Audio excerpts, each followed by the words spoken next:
My inquiry this semester for my major project was to explore how interactivity can be merged with projection mapping to create surprise or spatial awareness. I researched similar works and found some interesting things that weren't necessarily projection mapping, but were along the lines of what I wanted to do.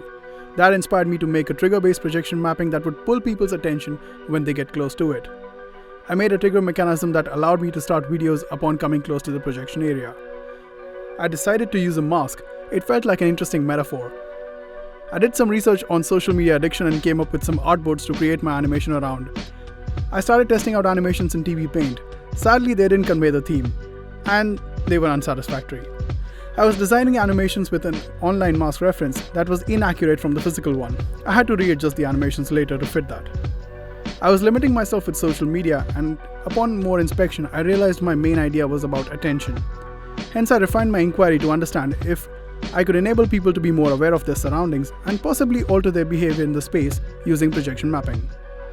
I started doing some more research on face animation works and found some great projection mapping animations based on abstract. I found a plugin for After Effects that allowed me to create similar aesthetics. I worked with my peers to build the audio for my animations.